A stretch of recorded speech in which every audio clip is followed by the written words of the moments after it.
we read Matthew chapter 4, verses 23 onwards, we see the crowd that was gathered around Jesus.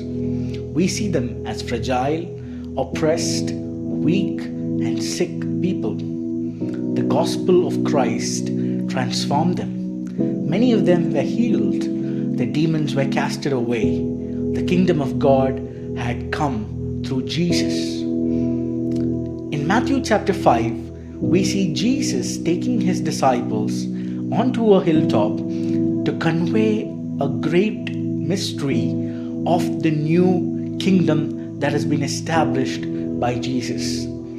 He opened up to them what it really means to be blessed.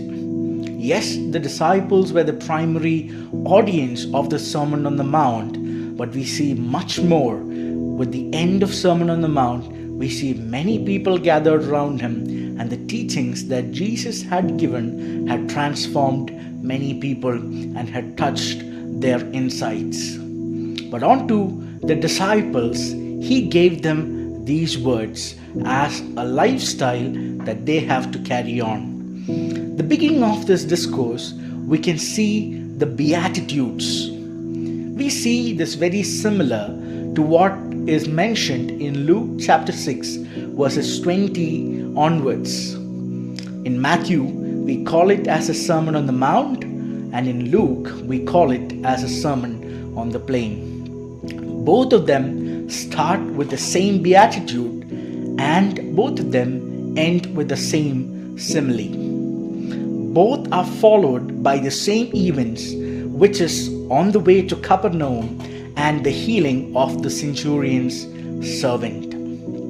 Beatitude comes from the Latin word beatus, meaning blessed. Originally, the word for blessed is makarios in Greek. In Matthew, we can see 8 beatitudes or 8 blessing statements. In Luke, we see 4 beatitudes and 4 woes. Makarios is used prominently in the New Testament as a favor from God. And as he had got the favor from God, that person is happy. True happiness is a result purely of relationship from God, and it is solely coming from the kingdom of God perspective alone. In Matthew, we see this aspect being written as blessed are the, and in Luke, we see that as blessed are you. Luke describes what disciples are actually like, whereas Matthew describes what they ought to be as disciples. The primary objective of Beatitude is based on the kingdom of God. Even the first and the last Beatitude remarks the reward as the kingdom of God. As in the coming weeks we are going to study on Beatitudes, our prayer is that true happiness would come into our life. It is not going to come with the pleasures and practices of this world, but only with the establishment of the kingdom of God upon our lives. We call it already not yet in eschatological terms. The kingdom of God has already come through Jesus.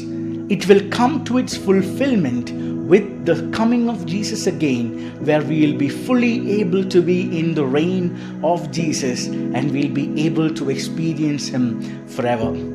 This we study and understand through Beatitudes in the coming weeks. God bless you all. See you all in the coming week.